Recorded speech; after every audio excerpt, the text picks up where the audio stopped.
Corona وبا کے دوران تعلیمی سرگرمیاں محدود ہونے کی وجہ سے بچوں میں کھیل کود کے بجائے موبائل فونز کے ذریعے تفریح کا رجحان خطرناک حد تک بڑھ گیا ہے۔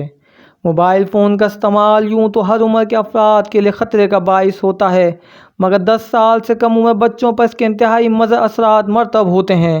موبائل فون خطرناک حد تک استعمال کرنے کے باعث بچوں کی ذہنی اور جسمانی نشو و نما بری طرح متاثر ہو رہی ہے۔ اساتذہ اور ماہرین نفسیات نے بھی والدین کو خبردار کیا ہے کہ وہ بچوں کو کھیل کود اور مثبت سرگرمیوں کی طرف راغب کریں، ان کے ساتھ وقت گزاریں۔ موبائل فون کے سبب بچوں کی معصومیت جاہلیت میں تبدیل ہوتی جا رہی ہے۔ کورونا وبا نے جہاں شہریوں کو جانی نقصان پہنچایا اور مالی مشکلات سے دوچار کیا، وہیں کورونا وبا نے شہریوں کے سماجی اور معاشی حالات پر اپنے گہرے اثرات مرتب کیے۔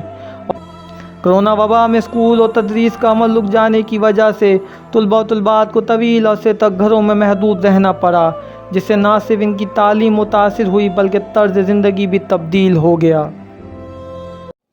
طلباء و طالبات کی غیر نصابی سرگرمیاں اور کھیل کود سمیت تفریح کے ذرائع محدود ہونے کی وجہ سے بچوں نے وقت گزارنے کے لیے موبائل فونز اور کمپیوٹر کا سہارا لیا، اور بچوں کا زیادہ وقت موبائل فونز پر مختلف ویڈیو گیمز کھیل کر گزرنے لگا۔ آن لائن کلاسز کے نام پر بچوں کا رجحان موبائل فون اور کمپیوٹر کی طرف زیادہ راغب ہو گیا ہے، جس کی وجہ سے طلباء نے اپنا وقت گزارنے اور تفریح کا ذریعہ موبائل فون کو ہی سمجھ لیا ہے۔ طلباء و طالبات کا موبائل فون اور کمپیوٹر پر مختلف ویڈیو گیمز کھیلنے اور گھروں میں رہنے کی وجہ سے ان کی غیر نصابی سرگرمیاں خصوصاً کرکٹ، فٹ بال اور سائیکلنگ سمیت دیگر کھیلوں میں خلل پڑا ہے۔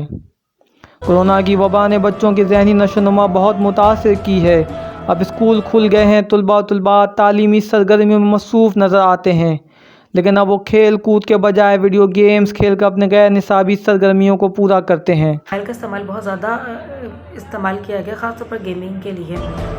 کورونا وبا کی پابندیوں سے بچوں کے مقابلے میں بچیاں زیادہ متاثر ہوئی ہیں۔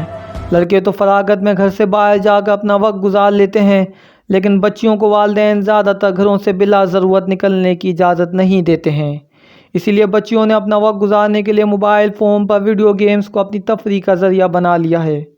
پرانے وقتوں میں بچیاں گھروں میں جمع ہو کر مختلف مشہور کھیل، گڈا گڑیا کی شادی، لنگڑی پالا، کوکو اور لوڈو سمیت دیگر کھیل میں مصروف رہ کر وقت گزار لیتی تھیں۔ آج کی بچیوں میں اس کا رجحان نہیں۔ کھیل نہ کھیلنے کی وجہ سے بچیوں کی ورزش بھی نہیں ہو پاتی ہے۔ والدین کو چاہیے کہ وہ بچیوں کو ویڈیو گیمز کے بجائے انہیں سلائی، کڑھائی، کوکنگ اور دیگر فنی کورسز کرائیں تاکہ مستقبل میں یہ چیزیں بچیوں کے کام آ سکیں۔ والدین، ڈاکٹرز کیا کہنا ہے اس حوالے سے ان سے جانتے ہیں۔ موبائل فون ضرورت کے وقت استعمال کرنے کی چیز تھی، لیکن کووڈ میں گھروں پر رہنے کی وجہ سے بچوں نے موبائل فون کو اپنی تفریح اور وقت گزارنے کا ذریعہ ہی سمجھ لیا ہے۔ السلام علیکم، میرا نام ڈاکٹر نورین ممتاز ہے۔ بائی پروفیشن میں ہومیوپیتھک ڈاکٹر ہوں۔ والدین سے مخاطب ہو کر ان کو موبائل فون کے استعمال کے نقصانات سے آگاہ کرنا چاہتی ہوں کہ ایسے بچے ذہنی اور جسمانی طور پر ڈسٹرب ہو گئے ہیں، ایسی ذہنی اور جسمانی سرگرمیوں میں حصہ نہیں لے پا رہے، جو اس کے ہم ان کو فزیکلی کچھ ایسی ایکٹیویٹیز کروائیں جس سے ان کا رجحان آہستہ آہستہ موبائل کے ذریعے، گیم کے ذریعے ان سے ہٹ جائے۔ بچوں کو موبائل ایڈکشن سے بچانے کے لیے اب والدین کو بھی اپنا کردار ادا کرنا ہوگا۔